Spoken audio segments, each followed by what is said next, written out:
가장 짧은 설교를 할까 합니다. 박수! 근데 가장 방대한 부분을 설교할 것입니다.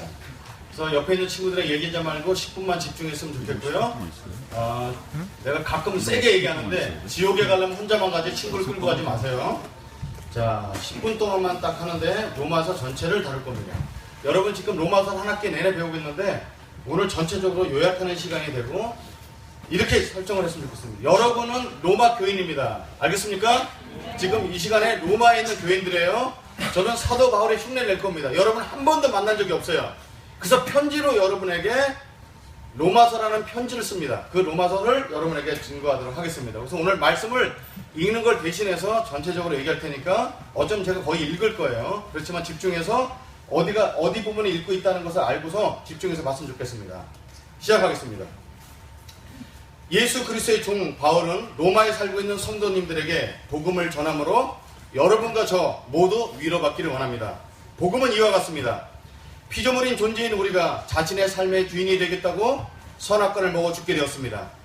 시간이 지나면서 더욱 심각해진 것은 자신의 죽음의 심각성조차 망각하는 데 있었습니다.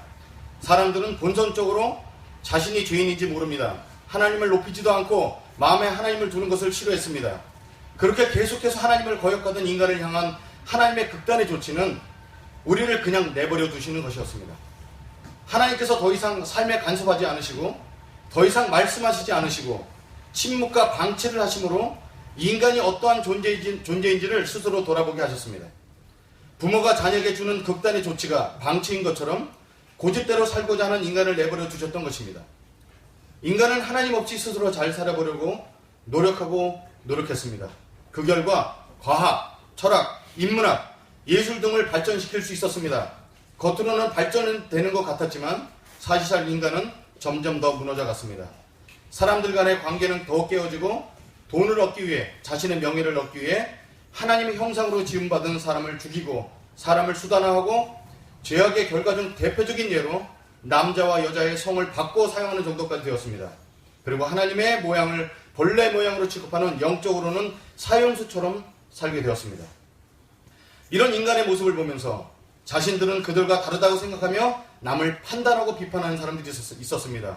바로 하나님의 율법을 받은 이스라엘 사람, 즉 유대인들입니다. 하나님이 주신 율법을 지키고 살고 있으니 우리는 저들과 다르다고 판단하는 무리입니다. 그러나 그들이 스스로 판단하는 그 판단함으로 정죄를 받을 것입니다. 왜냐하면 사실 그들도 율법을 지키지 못하기 때문입니다. 율법을 모르고 범죄함으로 죽는 것이나 율법을 알고 범죄함으로 죽는 것, 둘 다 죽는 것은 마찬가지입니다. 그러니 유대인들은 자신이 구원받은 표를 자랑하는 그 할례, 몸에다 할 것이 아니라 마음에 하는 것이 맞습니다. 하나님의 구원의 기준인 의에 도달하려면 율법을 다 지키면 됩니다. 그러나 율법을 지킴으로 의롭다함을 얻을 사람은 아무도 없습니다. 즉 의는 없습니다. 단 한 사람도 없습니다. 의에 도달할 수 있는 인간은 없습니다. 유대인이나 이방인이나 다 죽을 수밖에 없습니다. 그때 하나님의 의가 우리에게 나타났습니다. 이는 율법과 선지자들에게 증거를 받은 것입니다. 모든 의를 이루신 예수 그리스도를 믿음으로 그의 의를 얻는 것입니다. 이것이 모든 믿는 사람에게 미치는 하나님의 의이니 차별이 없는 하나님의 의입니다. 모든 사람, 즉 유대인이나 이방인이나 모두 오직 믿음으로만 구원을 받게 되는 것입니다. 믿음의 조상인 아브라함은 아니라고요? 그는 율법, 즉 행위로 구원받았다고요? 무슨 말씀을요? 아브라함도 그 외에 수없는 행위의 실수를 보였습니다.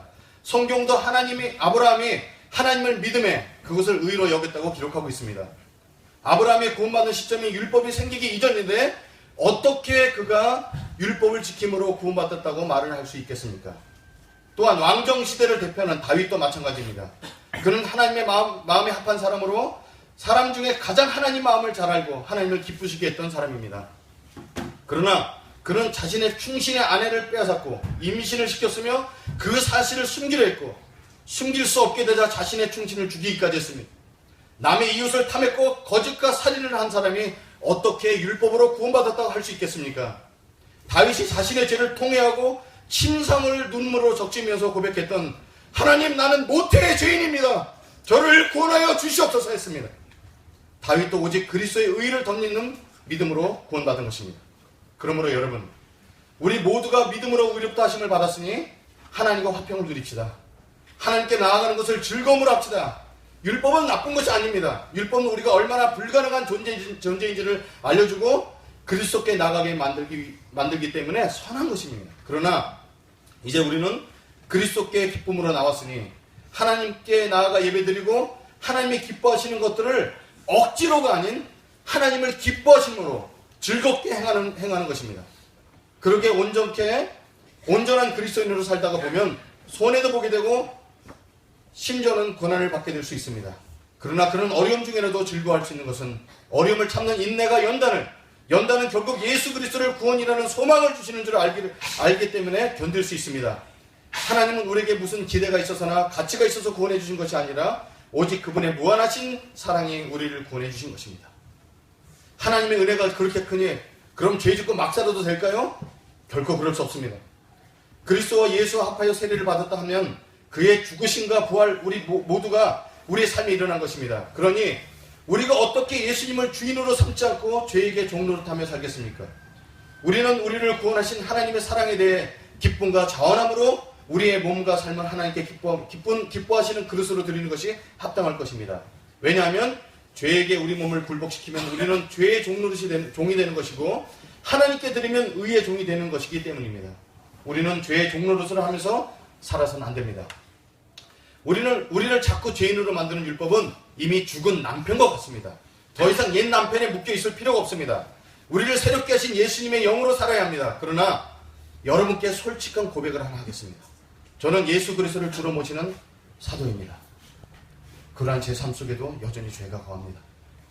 마음으로는 하나님을 섬기려 하는데 육신으로는 죄를 섬기는 제 자신을 보게 됩니다. 죄를 완전히 떠나지 못하는 육신을 가지고 사는 저는 어쩌면 좋단 말입니까?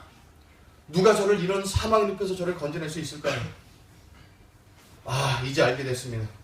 제 마음, 제 상태를 다 아시면서도 기꺼이 구원해 주시는 예수님께 감사와 찬송을 하겠습니다. 그러므로 예수 안에 있으면 결코 나의 죄값을 다시 치를 필요가 없습니다.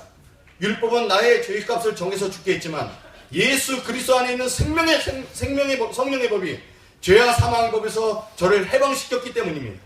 우리는 하나님의 은혜로 하나님을 아버지라 부를 수 있는 자녀, 양자가 된 것입니다.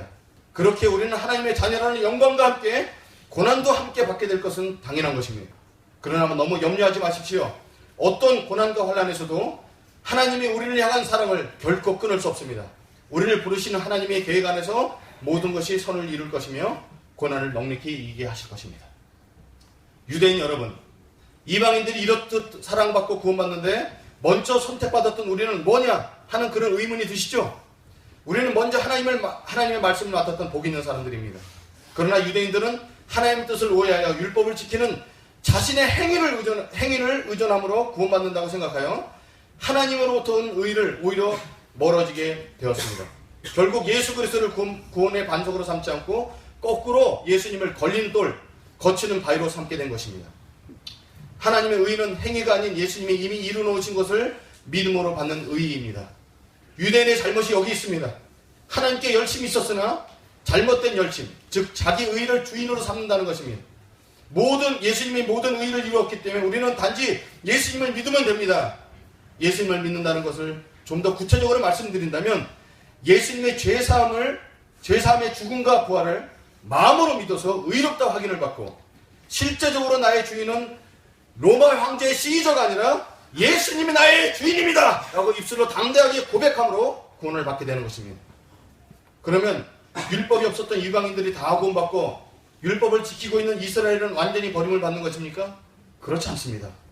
하나님의 이스라엘에게 다시 주신 기회가 있습니다. 아직도 구원에 남아있는 이스라엘 사람들이 있습니다. 언젠가 이스라엘을 다시 반드시 회복시킬 것입니다. 그러므로 여러분, 우리는 이 세대를 본받지 말고 마음을 새롭게 함으로 우리 몸을 하나님께 드리는 거룩한 살아있는 제물로 드려야 합니다. 하나님께서 각자에게 주신 은사로 하나님을 섬기며 서로 사랑하고 존경하며 악을 선으로 이겨내는 삶을 사십시오. 그리고 권사자들에게 복종하십시오. 모든 권위는 하나님의 허락하시기 때문에 존재합니다. 세금도 내십시오. 우리가 로마에게 낸 세금이 그들이 무기를 만들어서 다시 우리를 핍박해 온다 하더라도 걱정 말고 세금을 내십시오. 모든 권사자들보다 더 크신 하나님이 올바로 심판하실 것이기 때문입니다. 우리는 오직 예수 그리스도로 옷 입으면 됩니다. 우리 중에 예수 그리스도로 말미암아 구원을 받았음에도 율법에서 말하는 먹는 것, 마시는 것, 그리고 날짜 등을 지키며 그렇게 해야만 마음을 편안하게 먹는 믿음이 연약한 사람들이 있습니다. 그들을 이해해 주십시오. 하나님 나라는 날짜나 먹고 마시는 것을 따지는 것에 있지 않지만 그들의 연약한 믿음은 그들을 인정해주고 정죄하지 마십시오. 하나님 나라는 의와 평강과 희락이 있기 때문입니다. 믿음이 강한 우리가 연약한 자의 부족함을 감당하는 모습을 가지십시오. 그리스도께서 우리를 받으신 것처럼 서로 받으십시오. 이런 가운데 모든 열방이 주님께 우리처럼 돌아올 것입니다.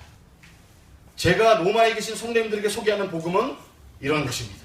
여러분, 저는 로마에 있는 여러분과 복음의 교제를 나누고 주님의 분부인 땅끝 서바나 스페인으로 가려 합니다. 여러분의 기도와 후원을 받는 선교사로 파송받고 싶습니다. 제가 예루살렘에 들려갈 때 여러분에게 안전하게 갈 수 있도록 기도해 주십시오. 갱그레아 교회의 사역자인 베베를 통해 이 서신을 전합니다.